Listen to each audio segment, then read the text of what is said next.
Apart from addendums to the law of Moses covered previously, there are many outright differences in the way the law of Moses is or isn't applied throughout the history of Israel. In fact, there are so many that we'll focus on only a few. These are intended as practice for readers to find more scattered throughout the Bible. We'll begin with the question of whether priests were the only ones who could perform sacrifice.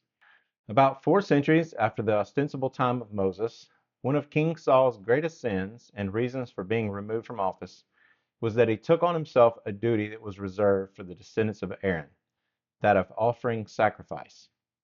Yet we see David, the king after Yahweh's own heart, not only offering sacrifices, but letting his sons do so, just like Samuel's sons had done. And all this in the same period as the great prophet Samuel, who condemned Saul for doing that very thing. Samuel also anointed David king. David may have also flagrantly violated another command of the Torah, that no descendant of a Moabite could enter the assembly of Yahweh, even to the 10th generation. Yet David's great-grandmother was a Moabitess, Ruth. I say David may have violated this law because maybe the ancients had a way of interpreting this law in which it would not have applied to David, such as that descendants was established through the male line. There is actually much evidence to support this. One case in point is one possible understanding of Acts 16:3, that Timothy didn't have to be circumcised, though he was, because his father was a Greek, though his mother was Jewish. This, of course, is at odds with the matrilineal descent established by the Mishnah around the 2nd century AD.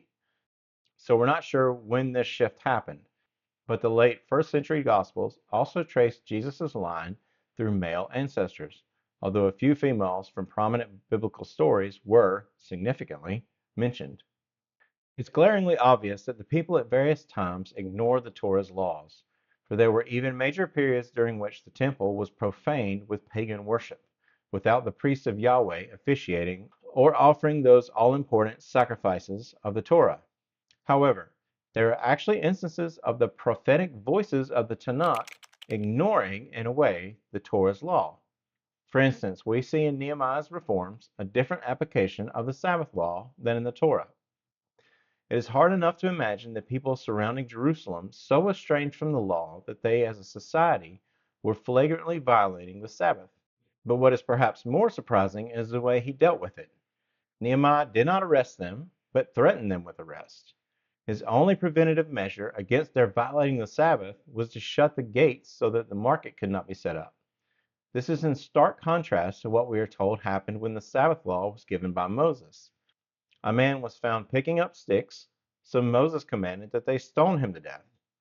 One might argue that Nehemiah, as governor subject to the Persian Empire, did not have authority to have these merchants stoned, much as the Jews would later not have the power to execute Jesus, but would need to appeal to the Romans to do it.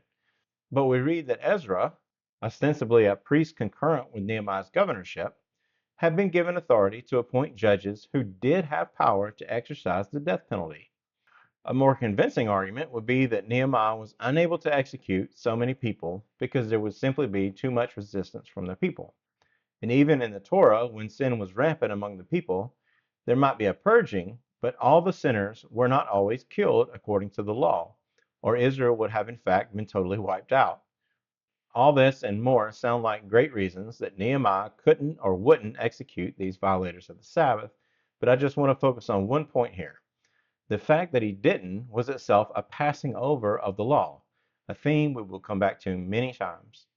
Some would call it a violation, but I believe the biblical writers are up to something with this motif, as we'll see. We should make one more comment about the incident of Jeremiah, quote unquote, enforcing the Sabbath. It's the first time we get any sort of definition regarding what work means, besides picking up sticks, since the Torah. In Jeremiah, we get the added detail of bearing a burden. Later rabbinic writers will really run with this and add all sorts of rules around the Sabbath law. There's one major difference between the Torah and later prophetic messages that is particularly worthwhile to examine, so we'll consider it at a little more length. This topic regards the commandments against the Israelites mixing with the other peoples. There was in fact very strict prohibitions against mixing with the nations of Canaan in the law of Moses, because doing so would lead to idolatry. In fact, 7 nations are explicitly named. However, if one were to harmonize the Torah, one would find that this was not a command to avoid all foreign intermarriage, and certainly not living among other peoples. By Exodus's own account, in addition to Israel, there was a mixed multitude that went up with Israel at the very birth of the nation under the guidance of Moses. Many of the laws of the Torah both applied to as well as protected the sojourners who would be found among them. So foreigners were to be respected, not shunned. And Moses himself was married to a Cushite, an African people. When Miriam and Aaron speak against this union, Miriam is struck by Yahweh with leprosy. I've seen this passage interpreted by moderns so many times as Yahweh speaking against racism, but it would appear that the original author of this passage had quite a different main point. Aaron and Miriam's challenge appears to be to Moses' exclusive authority. And they were not entirely wrong, for they were indeed portrayed as prophets. Besides, it would be odd to interpret this passage's point to be anti-racism, couched as it is in the documents that so clearly show Yahweh's support for the utter annihilation of these listed people groups, and the option of enslavement for all others. We'll save further discussion on genocide and slavery for later. As we've seen, Israelite men were allowed to take virgins in battle from nations not on the quote-unquote restricted list, and procreate with them. Therefore, intermarriage with the nations not on the list was not only tolerated, but explicitly permitted. Yes, the Torah as a whole is very much not against mixing with non-Canaanite peoples, and against mixing with the Canaanites, but is idolatry the main reason as stated? The earlier stories of Genesis, which are indisputably often ideological in nature, show two of the fathers of Israel, Isaac and Jacob, receiving wives from Abraham's relations in Haran. What was the reason for importing them? Did they just like marrying cousins? Was it because their folks back in Haran weren't idolaters? No, for they were idolaters, and Jacob is only said to have purged the idols from his family and servants after leaving Haran. Isaac and Rebekah were displeased when Esau married Canaanite women because they were Canaanite. There is no such displeasure mentioned over Joseph, the chosen redeemer of all the world, marrying an Egyptian woman. Such lessons, couched in the stories of their founding fathers, would become central to the legal fabric of Israel. The story of Ruth, which isn't in the Torah, is key to the narrative of the divine establishment of the eternal Davidic dynasty and its very nature. Yet she was a Moabitess. Rahab herself was in one of the first cities devoted to destruction, and yet she too was inserted into the Davidic line, despite being a prostitute. I plan to explain later the significance of these stories for the nation of Israel hundreds of years later. Yes, the idolatry of the Canaanite nations was one of their evils for which Yahweh wanted them destroyed, but it was not their only sin any more than it was for the bringing of Noah's flood. For all the other nations were also idolatrous. It was perhaps said best implicitly in the account of Abraham. The later genocide of the Canaanites was because their iniquity had reached its fill.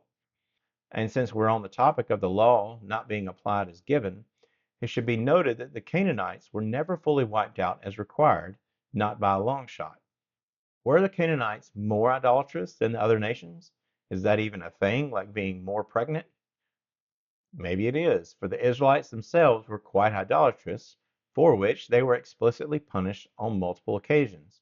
And yet there is no explicit prohibition against faithful Israelites giving their children in marriage to unfaithful Israelites, interestingly enough. Yet by the time of the second Exodus from foreign bondage in the 5th century, this time from Babylon and nearly a millennium after Moses, things had greatly changed. How was one even to identify some of the people groups on the original list after so much time had passed? To draw a relatable modern analogy, imagine a modern prophet arose in England who prohibited intermarriage with Norsemen, Jutes, or Picts, or from the kingdoms of Northumbria or Strathclyde. This obviously would not be workable because these are no longer distinct people groups or kingdoms. When Israel returned from Babylon, this is exactly what we see. The peoples they found occupying the land are an amalgam of a remnant of Israel and of both native peoples and those who were imported as far back as the Assyrian conquests of the 8th century. Fast forward another few hundred years to the New Testament writers, and there is just one main non-Jewish people group focused on living in the general area that was Israel, the Samaritans, who actually have much in common with the Jews, including building their own copy of the temple for their very own Yahweh worship. Yet they are perhaps even more despised than the idolatrous Canaanites had been a millennium and a half before. Nor is the Mosaic Law's prohibition against marrying these peoples the only law affected by time. When they were released from Babylon, they were no longer entering the land to conquer it, for they were not even free from a pagan empire. What happened to God's command to kill all the inhabitants without exception? It was apparently no longer in effect. Nor were they to conquer the land, as in the time of Joshua. What happened to the promise? What did the prophets say? Let's focus on building Jerusalem and the temple. There was, of course, a tremendous new prophetic movement that came out of this period, called apocalypticism, which would find its way into much of the New Testament. But for now, just note how much it changed in both the prophetic message and the law. So what did prophets like Ezra do in the crucial Second Temple period, when they were desperate to reestablish their national and religious identity as distinct from the nations? An identity which, as we'll see, went on to shape the whole world? How are they to bring an entire nation back to following Torah-based temple worship that had been impossible to follow for an entire generation while they were in captivity? As we'll see in later lessons, some scholars argue that this is actually when much of the arranging of the Torah was first done, a process begun by King Hezekiah or Josiah over a century before. But let's just focus on what the Bible writers tell us for the moment.